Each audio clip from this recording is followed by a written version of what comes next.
Hi, my name is Dube-Lockhart, and I'm going to be taking you through a flexibility routine, a very short one. We're just going to be doing 4 exercises today, but it's a bit of an introduction on how to deal with pronation distortion syndrome.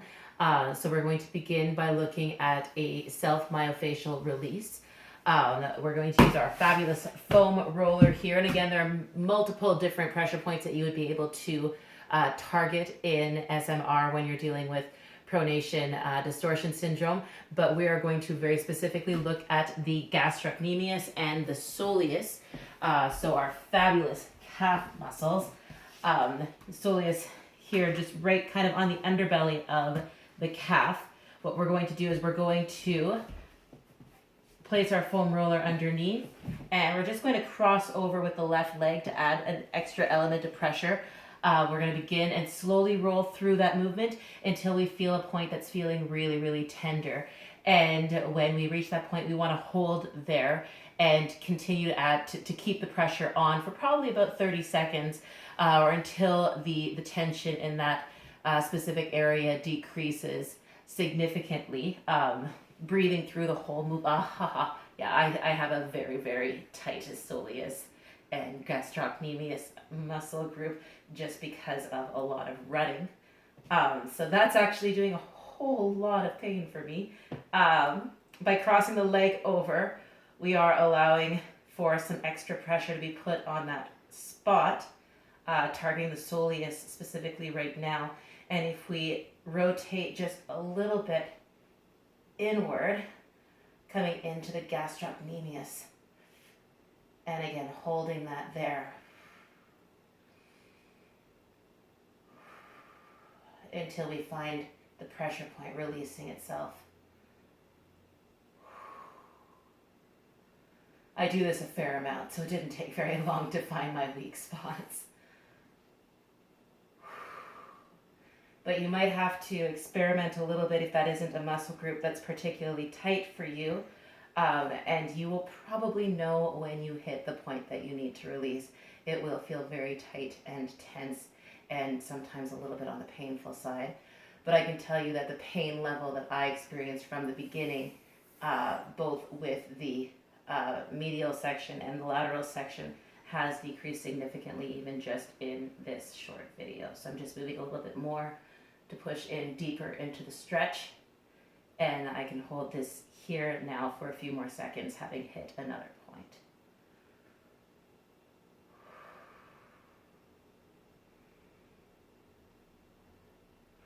So this is the first step, right? Inhibiting the overactivation of specific muscle groups using a self-myofascial release exercise. All right, so moving on to our second portion, which would follow as closely as possible to the SMR release point. You want to go into a static stretch. We're going to move on to another section affected by pronation distortion syndrome, which is our perennial muscles. So what we're going to do for this one is we're just going to cross one leg over the other while we're in a seated position.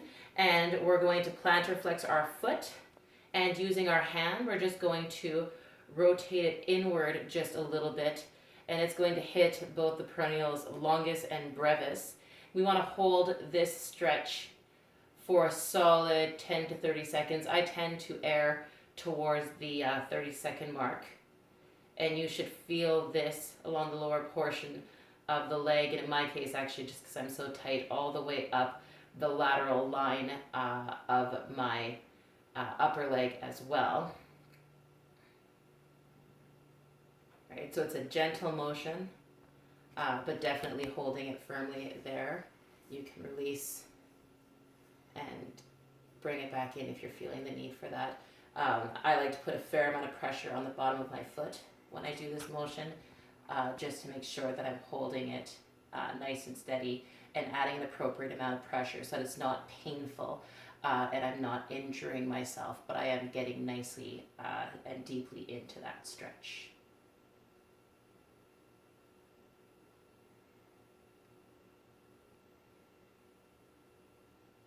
All right.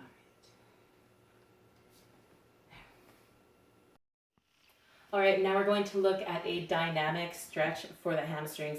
With dynamic stretching, what we're looking to do is go through the entire range of motion of a muscle. And in this case, it's going to be a really, really simple one. We're going to be doing some leg swings, starting not too high on that range of motion, just going through a bit of a limited pattern, but slowly increasing every time we come through, and aiming to get to the height of the range of motion probably after about 15 swings of the leg. So we're just going to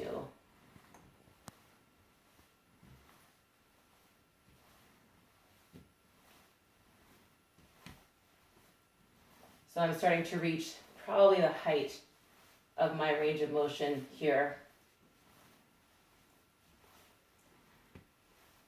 This is one of those things that's really good to do to kind of activate your muscle spindles.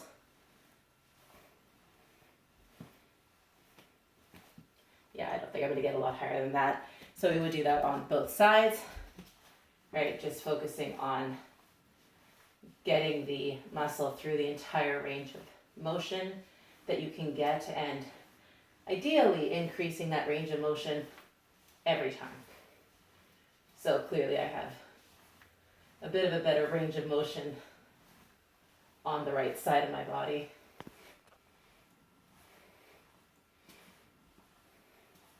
But I can definitely feel that in my hamstring.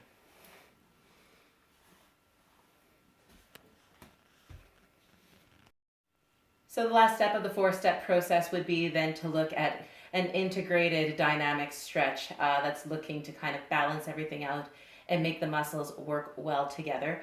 The one that I've chosen to do is a dynamic stretch lunge to balance position. So you start in a low lunge with your knee down on the ground, right?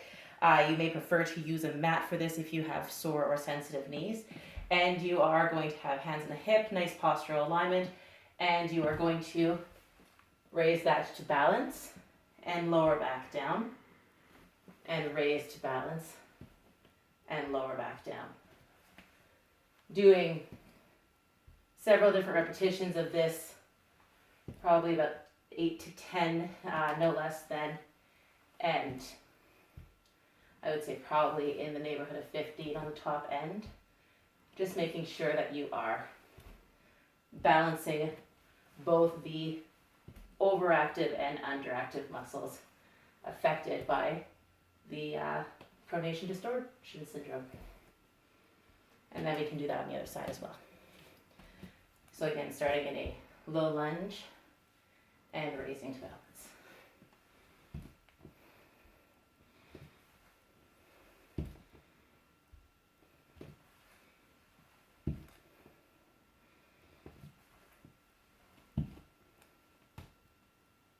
There we go. All right, thank you very much.